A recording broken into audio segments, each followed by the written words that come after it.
देश के संविधान ने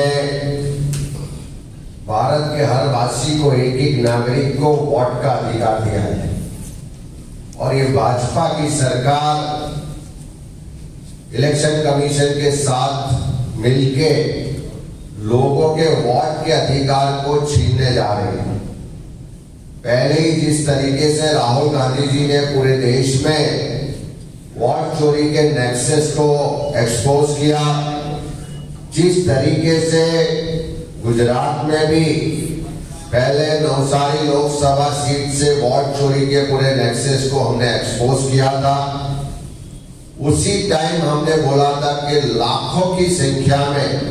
गुजरात में बोगस वोटर्स है, डुप्लीकेट वोटर्स है और बड़े पैमाने पे वोट चोरी करके इलेक्शन को जीता जाता है। ऐसा है कि प्रक्रिया गुजरात में शुरू हुई 19 दिसंबर 2025 को ड्राफ्ट यादी डिक्लेयर की गई। ये ड्राफ्ट यादी में जिन लोगों के नाम नहीं है उसको ऐड करवाने हो, किसी के नाम के सामने ऑब्जेक्शन हो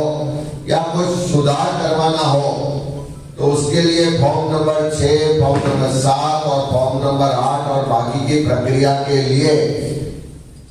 डेडलाइन तय की गई कि 18 जनवरी 2026। 15 जनवरी तक पूरे गुजरात में फॉर्म नंबर 7 जो किसी के नाम के सामने ऑब्जेक्शन लेने के लिए है वो नहीवत मतलब झूठ संख्या में वो फॉर्म भरे गए थे।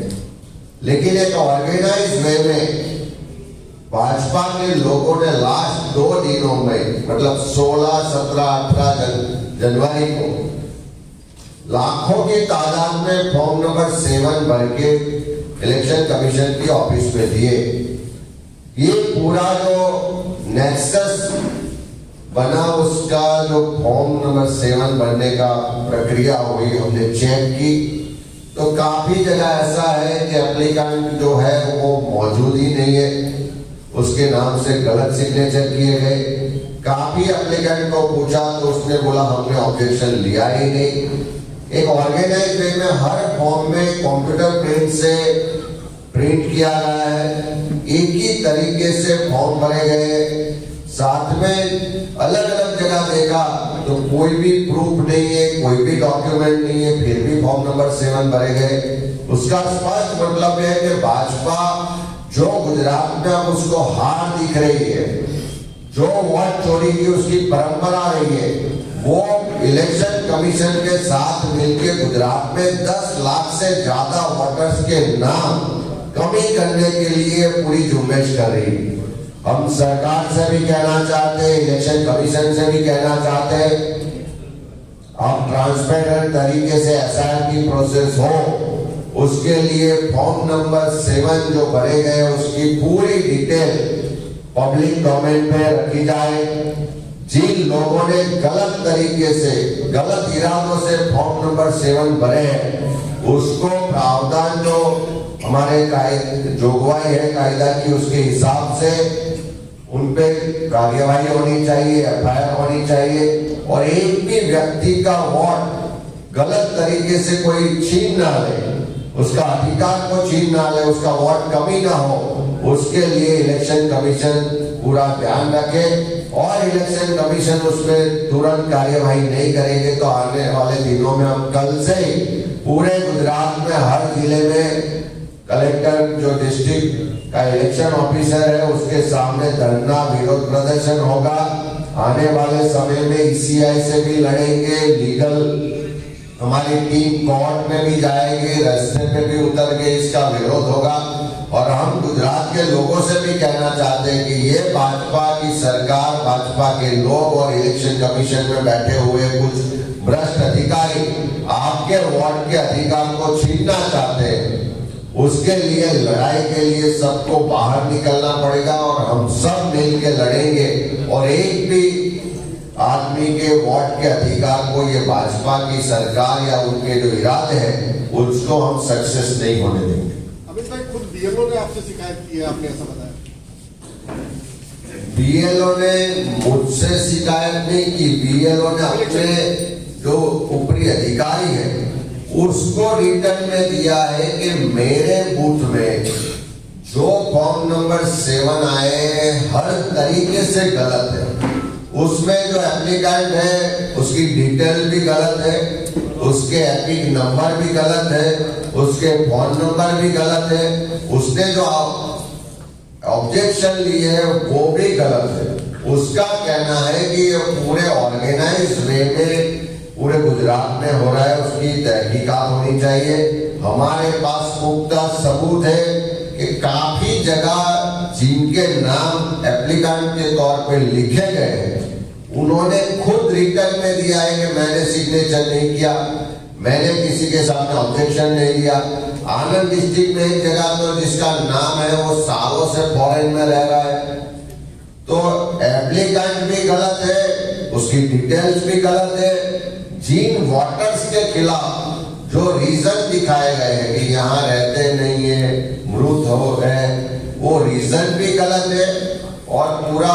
जिस तरीके से हजारों की संख्या में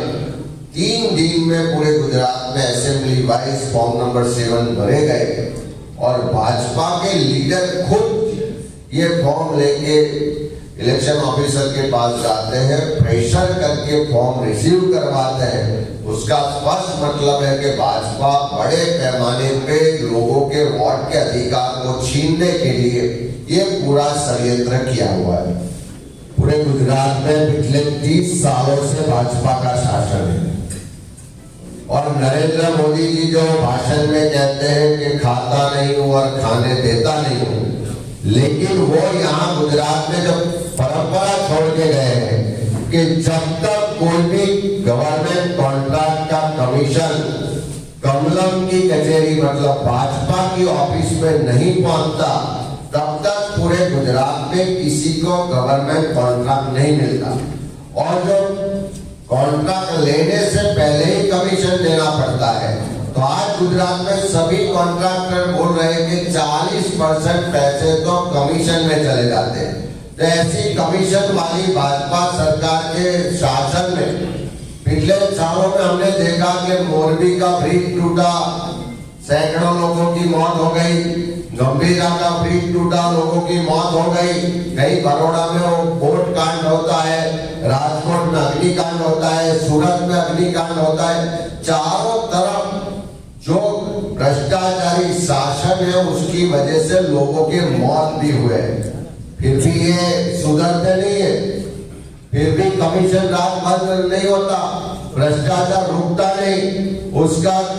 हाल ही का एक एग्जाम्पल देखेंगे कि सूरत में 21 करोड़ से ज्यादा रकम से बनी हुई एक पानी की टैंक जो अभी तो उसका ओपन ही नहीं हुआ, टेस्टिंग में ही धराशायी हो गई। और दूसरी तरफ सोशल मीडिया में एक वीडियो चल रहा है कि कांग्रेस के शासन में बनी हुई एक पानी की टंकी को तोड़ने के लिए जेसीबी मशीन को यूज किया जाता है। तो आज पूरे गुजरात के लोग ये कमीशन राज को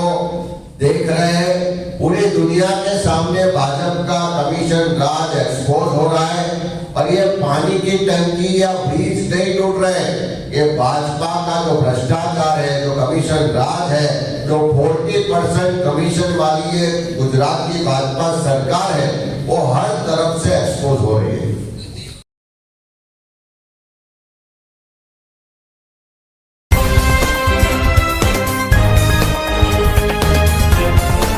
देश और दुनिया की तमाम छोटी और बड़ी खबरों के लिए हमारे चैनल को सब्सक्राइब करना न भूलें और बेल का बटन जरूर दबाएं।